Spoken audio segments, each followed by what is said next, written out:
Welcome to your ultimate guide to the Vancouver detached housing market. If you've been wondering if the market is finally showing signs of a significant shift, if prices are stabilizing, or if now is the time to negotiate for that dream home, you are in the right place. We're going to cut through the noise and provide a clear, concise breakdown of sales trends, price movements, and the key market drivers influencing buyers and sellers from January 2025 to October 2025. By the end of this video, you'll have a comprehensive understanding of where the detached market stands, so you can make truly informed decisions. Stay tuned, because what's happening in Vancouver might surprise you, and your future home purchase or sale could depend on understanding these critical shifts. Let's dive into the current landscape of the detached market, starting with sales and inventory trends. Looking at the most recent data from February 2025, we saw 477 detached home sales. This represents a nearly 15% decrease from February 2024, indicating a notable softening in demand compared to the post-pandemic activity we observed early last year. However, it's not all slowing down. When we look at month-over-month sales, February actually saw a significant 25.5% increase from January 2025. This tells us a couple of important things. First, we're seeing the typical seasonal pickup as we head into spring. And second, it suggests that despite economic uncertainties, buyer interest is growing and confidence is slowly returning. Now, let's talk about inventory, the number of homes available for sale. In February 2025, there were 1,444 detached home listings, which is down 9.4% both year-over-year and month-over-month. This reduction in supply is a crucial factor. It suggests that some sellers might be holding off, anticipating price stability or even slight appreciation in the near future. Fewer listings on the market can prevent prices from declining further, even if sales activity is slower. This also means that for buyers, while there is increased choice compared to a year ago, the overall decline in inventory indicates a market that isn't completely saturated, helping to keep value steady. Recent trends from earlier in the year also showed a flatlining or slight decline in inventory across many market segments, suggesting that the logjam of available homes might finally be easing, which generally supports price stability. Next up, pricing trends. This is often where people get the most conflicting information. The benchmark price for detached homes in Vancouver in February 2025 was $2,006,000. This is actually an increase of 1.8% from February 2024. Despite the slower sales we've discussed, this modest year-over-year appreciation indicates an underlying market strength, showing that detached properties continue to hold their value as a solid investment. Month over month, the benchmark price remained virtually unchanged, with only a 0.1% shift.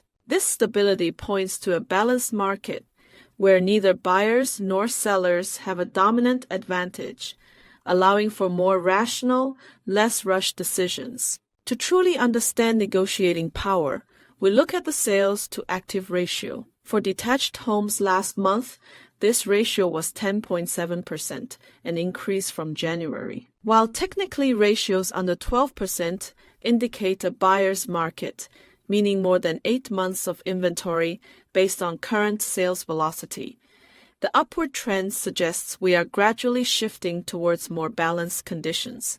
This might support pricing stability moving forward. However, it's worth noting that in specific areas, like Vancouver's west side, earlier data showed detached home prices down 3% month over month, highlighting pockets where buyers could find even stronger negotiating leverage. So, who is actually benefiting from these market conditions?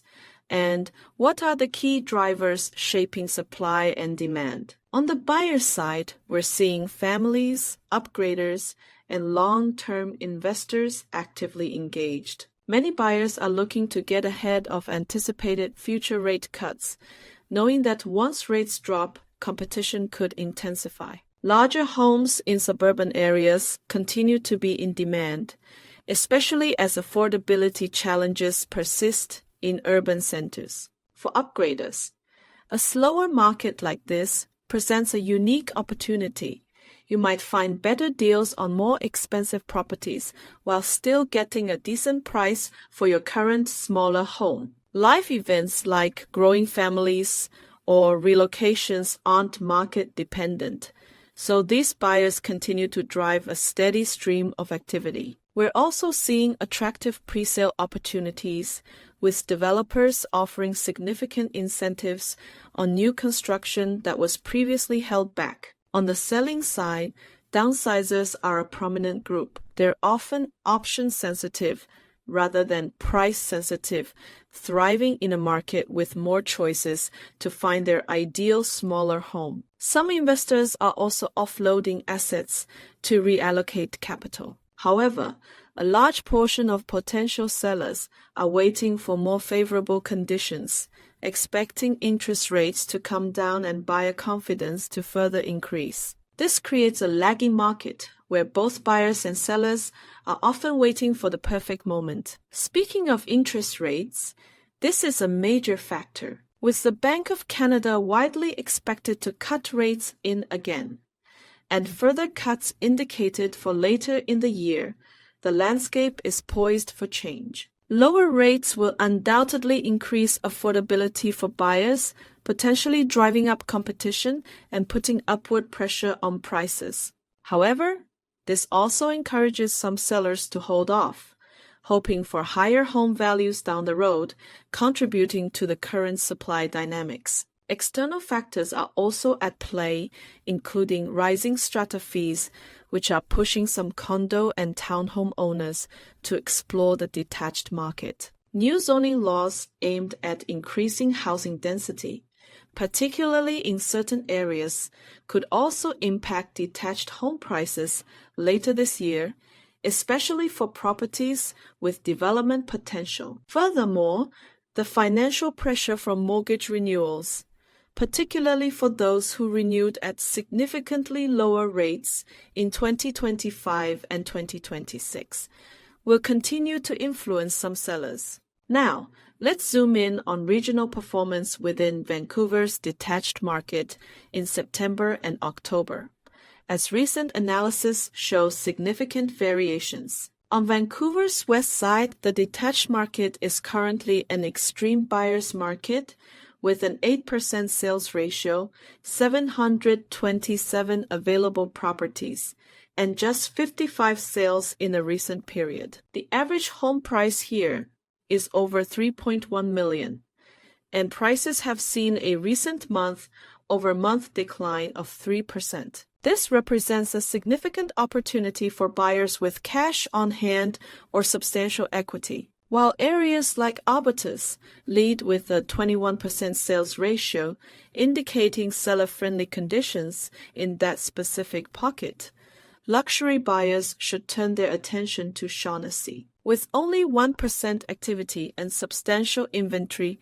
Shaughnessy offers considerable negotiating power for those looking for high-end properties, whether for renovation or redevelopment. Moving to Vancouver's east side, we're seeing buyer market conditions at a 10% sales ratio, offering more affordable entry points for detached homes compared to the west side. The sweet spot here appears to be in the $1.25 million to $1.5 million range, which currently sits at a 33% sales ratio, indicating more seller-friendly conditions. However, at the lower end of the market, be cautious of properties with question marks, very small or irregular lots, as these can pose challenges when you eventually sell. Certain communities like Fraser, Hastings, Sunrise, and Main Street are showing stronger activity with sales ratios between 20 to 23%, suggesting more competitive conditions in those particular areas. Renfrew Heights, and Renfrew itself still offer good value opportunities for buyers willing to explore. Considering all these factors, here are my strategic recommendations for buyers. The current market, with increased inventory and stable prices, especially in certain areas, presents a golden window. Focus on downtown and Vancouver's west side detached markets for maximum negotiating power. If luxury is your aim, explore specific opportunities in areas like Cole Harbour and Shaughnessy. With potential rate cuts on the horizon, buying now could allow you to lock in a home before increased competition drives prices up. My advice is to act within the next 10 months to secure the best value. For sellers, while the market is balanced, pricing competitively remains crucial. Your listing needs to stand out. As we head into the winter and spring, expect more buyer activity, but also more competition from other listings. If inventory levels remain tight, your detached home value could hold well throughout 2025 and 2026. In summary, the Vancouver detached real estate market is complex, characterized by regional nuances and evolving dynamics. We're seeing balanced conditions in the short term, with stable prices and good opportunities for informed buyers. In the mid to long term, potential price increases are on the horizon, heavily dependent on how interest rates move and how much new inventory comes to market. While the trajectory for the next couple of years might remain soft, the best value for buyers is likely to be found in the immediate future. Navigating this market requires expert insight tailored to your specific goals. Whether you are looking to buy your first home, upgrade, downsize, or invest, understanding these trends and how they apply to your unique situation is paramount. Don't leave your biggest investment to chance. For a personalized deep dive into the Vancouver detached market and to discuss your strategy for success, I invite you to reach out. You can find my phone number in the description or scan the QR code to reach out. Let's connect and ensure you are making the smartest move in today's market.